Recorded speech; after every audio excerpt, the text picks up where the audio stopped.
The controller, one of gaming's most prevalent symbols, but in Roblox, not so much.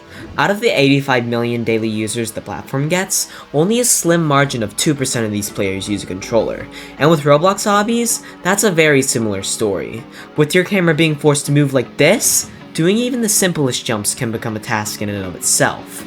But somehow, the small group of players have managed to push the simple device to its limits, and eventually have beat obbies like this. But how did we get here? Well, it's a long story, but one filled with ups, downs, and doing the seemingly impossible. So after countless hours of research, I would like to present to you the complete history of Roblox's hidden community of Obbyists, the controller players.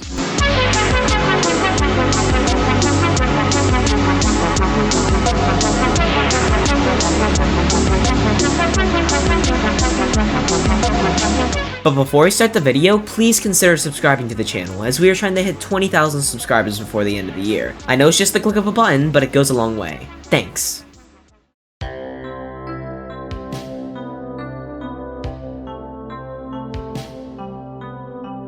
To find out how these players first got into professional obbying, we have to go back. Back to when the top controller players weren't playing the hardest obbies on Roblox. They were playing Flood Escape 2. And in early 2019, this was certainly the place to be. But let's focus in on two players, Cole the Kid and Akaya Gore. These players were some of the best for their time at Flood Escape, and were actually pretty decent at obbies, beating multiple difficult insane maps. The thing that makes these two players so special though wouldn't be apparent until one unsuspecting day in May of 2019, when they found a game that would change controller obbying forever. As you may know, this game is Eternal Towers of Hell, and it quickly ushered in a new era of controller obbying. This one day would mark the start of the quest to complete the first Soulcrushing, or insane difficulty tower on controller. Within days, Cole, Akaya Gore, and another controller player named D9VF had told almost everyone in the FE2 community that they knew about Ito, but they still had the upper hand. Although there's sadly no footage of this, the original two went on to complete the first two remorseless difficulty towers on controller, Tower of True Skill and Tower of Eternal Suffering respectively. Another player by the name of EasyKill would follow in their footsteps, completing Tower of True Skill, and trust me, he will be important later. But after this, Cole and Akaya Gore would unfortunately fade from the controller community, but still staying in Itos, building popular towers like Tower of Uneasy Scaling in Ring 8, and Tower of Xenophobia in Zone 3.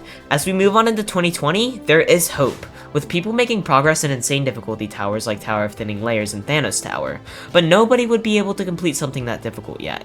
And as 2020 progresses, the main two controller players would emerge.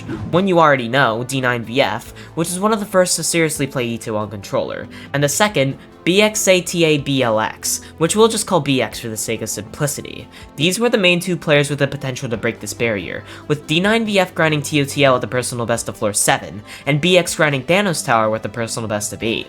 At the time, it seemed like it could be anyone's game, but on an unsuspecting day in September of 2020, something completely unexpected happened.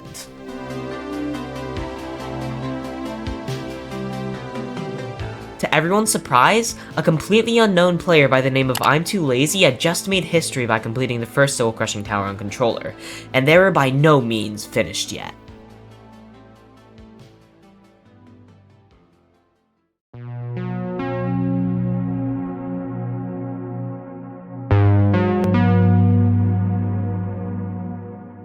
Tower of Double Trouble, a high insane, and he's now about to beat Thanos Tower? No, actually. He would never beat Thanos Tower, as Lazy stayed true to his name and was too lazy to keep struggling on controller, switching to the more popular choice of PC instead. For purely making progress on the controller, that's a bad thing, but for everyone else, that was actually a good thing, because after I'm Too Lazy stopped progressing, the others could actually catch up, with BX and EasyKill both beating Tower of Thinning Layers before 2020 could end. And as the year came to a close, the next started with a new Soulcrushing verification with Tower of Inevitable Failure, an easier insane with some harder trust-based gameplay. The two players that were able to conquer this tower were Oniohacker and FEY5, and after 2 years of solid grinding, we can finally establish our main three top players, EasyKill, BX, and FEY5. BX cemented his status as top 3 with his completion of Thanos Tower quite quickly after 2IF was verified, but unfortunately for everyone else, FEY5 was about to do something crazy.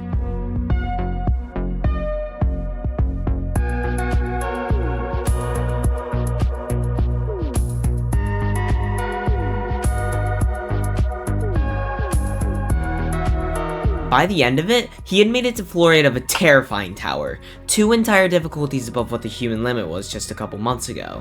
But just as everyone in the Xbox community thought FE-Wi-Fi was unreachable, someone you may know was on the rise in the shadows.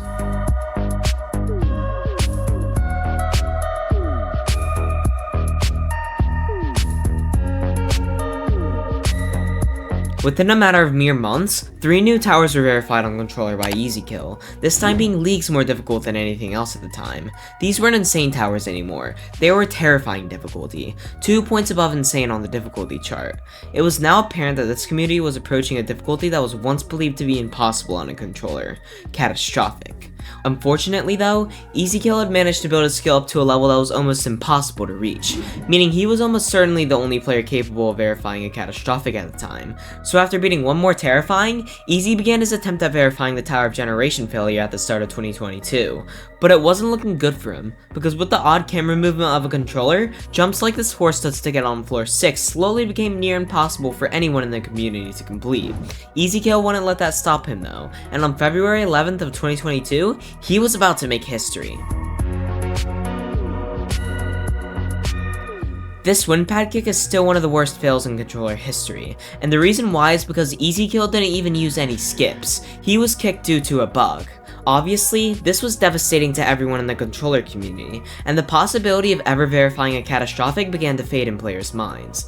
The thing was though, EasyKill wasn't one to give up after a setback. He had been grinding years for this achievement, and thankfully enough, he kept his consistency, making it to floor 10 again just 2 days later on February 13th of 2022. After 3 years of hard work, a catastrophic tower was finally about to be beaten on controller.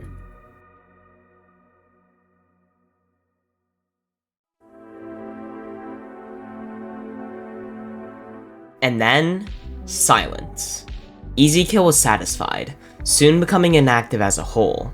And remember, if he never played, the hardest completion on controller would still be extreme, 2 entire difficulties away from the hardest obby at the time. It was now safe to say that this community was about to experience a period of drought that was never seen before. But after almost 2 years of barely anything notable, a player we already know came back to be the best. This player was BX. And over the period of 3 weeks, he was able to complete the stone facility as his first catastrophic, and also as the undoubtedly new hardest obby in the controller community. After that, he would further push his skill by completing the Tower of Generation failure as his second controller victor. After the radio silence in the controller community, BX had finally reignited the passion in controller Obbyists, and also brought many new ones to the scene. With better players attempting these obbies on controllers and even greater determination to complete them, things were about to get interesting.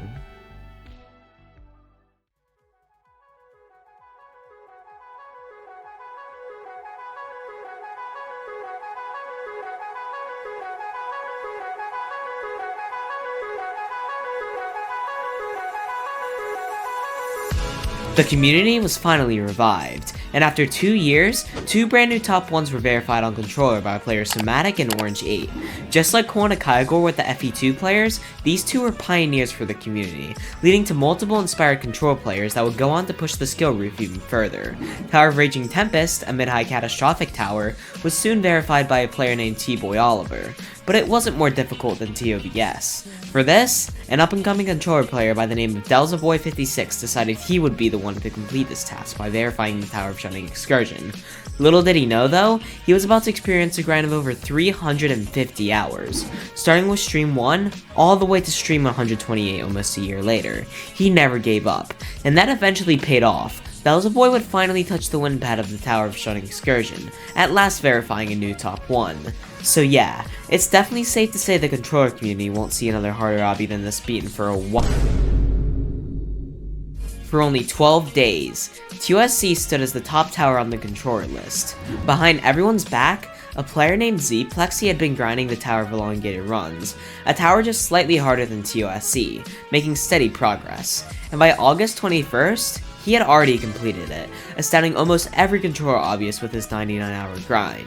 Additionally, in just the month of August, multiple new catastrophic towers were verified, including the likes of Tower of My End and the Tower of Empty Meaningless Patterns. And finally, BX came back once again to be the first victor of Tower of Elongated Runs after it was verified, bringing us to the present day.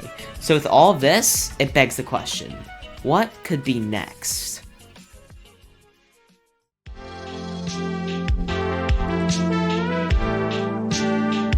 With 4 obbies being beaten on controller being considered high catastrophic or higher, the obvious step forward is the next difficulty that's actually beyond the difficulty chart, horrific. More specifically, 4 contenders appear for this step forward, with those being Tower of Challenging Obstacle Anarchy, Tower of Vacant Hindrances, Tower of Cruel Punishment, and the Tower of Watermelon.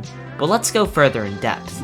Challenging Obstacle Anarchy, the first option, has solid progress by none other than BX, but it's actually still under debate whether it's hoary or not on the controller. Pause. Just as I was editing this, BX verified Tower of Challenging Obstacle Anarchy, but it was unfortunately placed at Peak Cata instead of Horrific. Still though, this definitely confirms that Horrific is possible on controller, and we are quickly getting there. Okay, back to the video. Tower of Vacant Hindrances, the second, is definitely horrific on controller due to the handicap Xbox players are given on gameplay like this, but the current progress on it is only the 5th floor. A much more popular tower though is the Tower of Cruel Punishment, the widely considered baseline of horrific on controller, and the current world record on it is the 7th, around when the tower gets difficult. Last but certainly not least is the Tower of Watermelon, the hardest out of the bunch. Although there is very little progress on it, the person grinding it, once again Zplexy, has just started the grind with this being its main focus, plus he's steadily making it further into the tower with each passing day. Out of all these options, the most likely one seemed to be Toka, which turned out true, but it could very well be TOCP next due to its popularity, or Tower of Watermelon next because of Zplexy's steady progress. One thing's for sure though, this community is only getting started, and are greatly under the radar for what they're doing when compared to players like Skitsune or Boomsisuk on their computer. So with that, we can finally conclude the story of the controller players, but before we go to the end screen, I'd like to give a huge thanks to Zplexy and BX for providing me with pretty unknown information about these players. I'll link their channels in the description. Thank you for watching this far, and until I can bring myself to write and edit one of these documentaries again, I'll see you.